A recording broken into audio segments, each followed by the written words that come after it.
Perhaps you've seen the show Little People, Big World. It's a really interesting show that really revolves around these two parents and their family. It just so happens that these two people have a genetic condition called achondroplasia, commonly referred to as dwarfism. One of the interesting things for me about the show, if you follow it, is that they have several children, some of which also have achondroplasia or dwarfism, others that have an average height. In fact, I think I read recently that one of their children is 6'1", which is taller than me. So how does this work? How do some people with achondroplasia have children that are also achondroplasiatic and others that have an average height, even the height of 6'1"? In this video, we'll look at this idea, going beyond Mendel, patterns of genetic inheritance. Let's get started.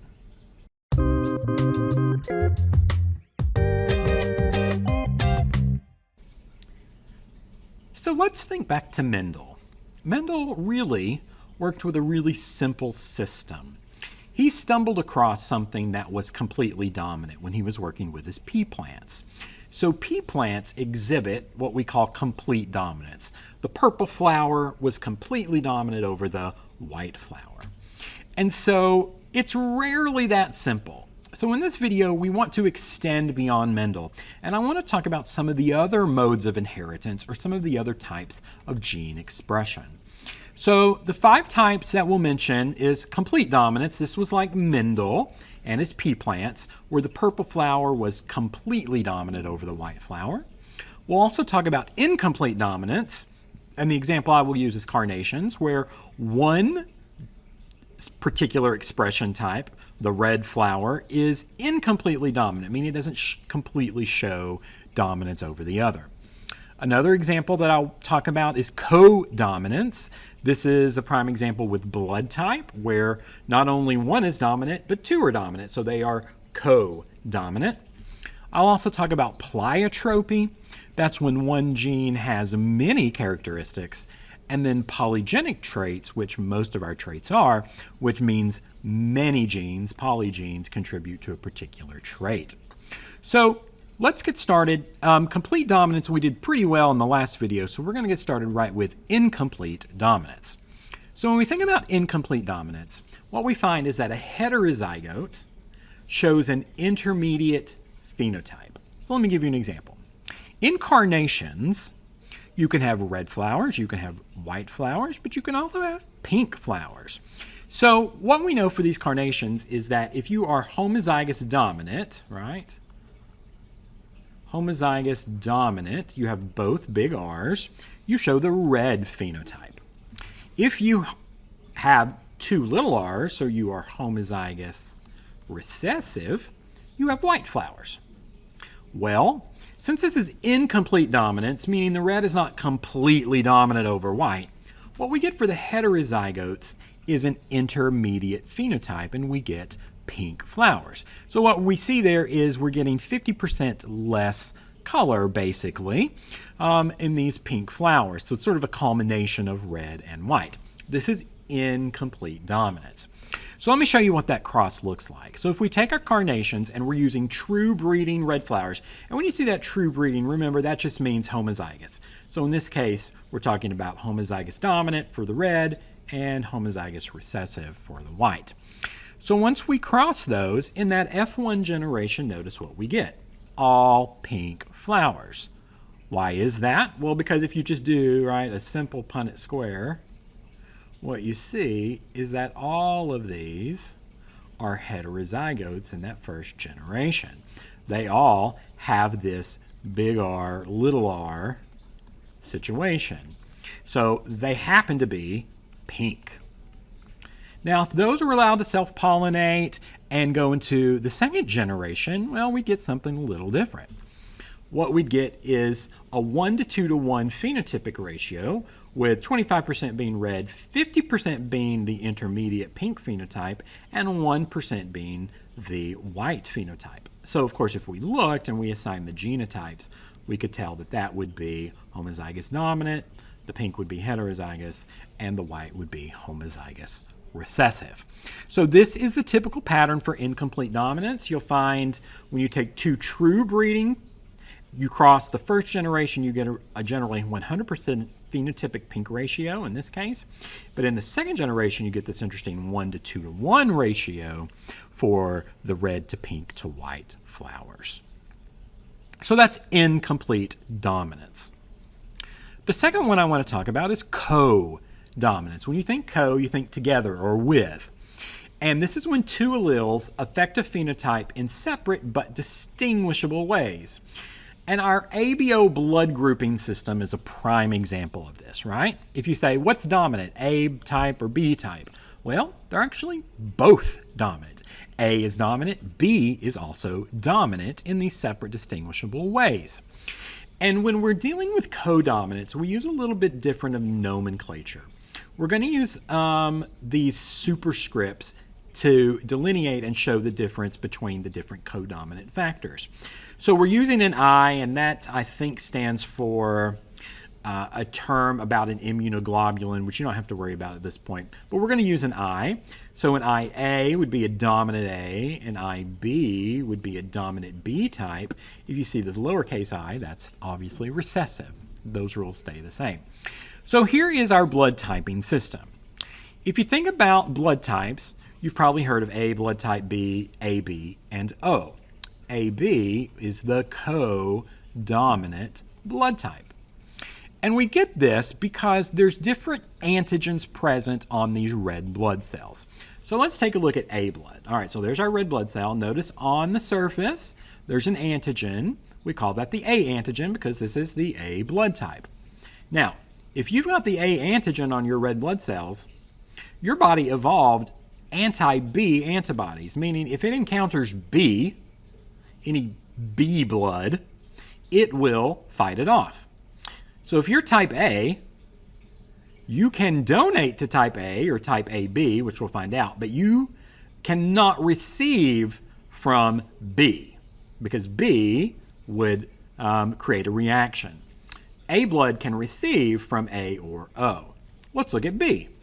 Type B blood has B antigens on the surface.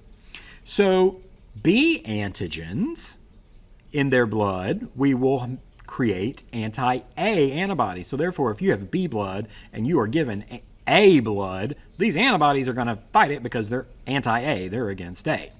Now, let me talk about the nomenclature for these. If we are A blood, you are either homozygous dominant for A, or you could be heterozygous for A. If you're B, you'd either be homozygous dominant for B, or you could be heterozygous for B.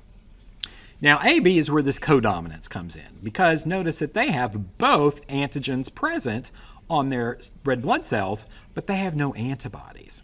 So here's the great thing. If you are an AB, if you have AB blood, which is rare, you can only donate to type AB, but you can receive from everyone. So we say that AB is the universal recipient. If you have AB blood, you're lucky, you can receive from anybody. Well, what about O blood? Actually, the most common in the United States. O blood has no antigens on its surface, so they have anti-A and anti-B in your body, meaning you can donate to anyone, but you can only receive type O. So we would say O is the universal donor. Okay? So codominance just means you have two alleles, both of which are dominant, in this case, A and B. So pleiotropy is our next inheritance pattern that I want to talk about. And we have many genes in our bodies that are pleiotropic. And what this means is that one gene affects more than one phenotypic character. I like to think of this as like plural. That helps me remember this. So one gene affects a plurality of phenotypic characteristics. And so the example that I started the whole thing with, achondroplasia, is an example. So if you think about dwarfism, Like you see here, this guy here has dwarfism or achondroplasia. And that's one gene, actually, one gene that had all of these phenotypic characteristics that you see here in this picture. The sort of opposite of that, I guess you could say, is acromegaly, which is a pleiotropic gene as well, and that's gigantism. Here's, of course, the famous Andre the Giant.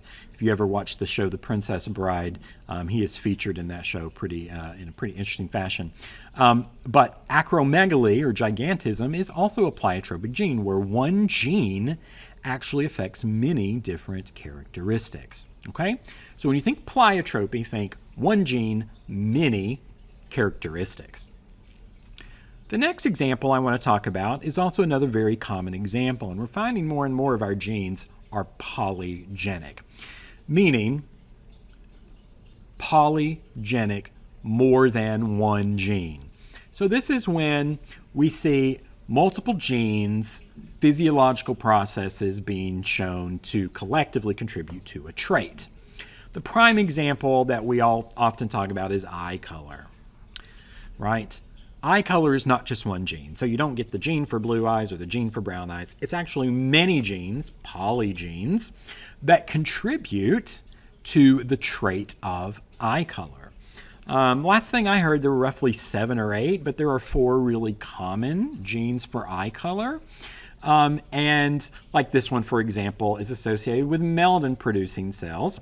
This just is sort of a basic eye color gene that we see. HERK2 has a mutation linked to blue eyes. This one differentiates between blue and green, right? So it's a combination, or a polygenic combination of many genes together, each painting with a paintbrush, in this case, to determine your eye color. These are also some more polygenic traits: skin color, height, weight, eye color, intelligence, that's a tricky one, behavior. Many of our traits that are so interesting about us are actually many genes working together, polygenic.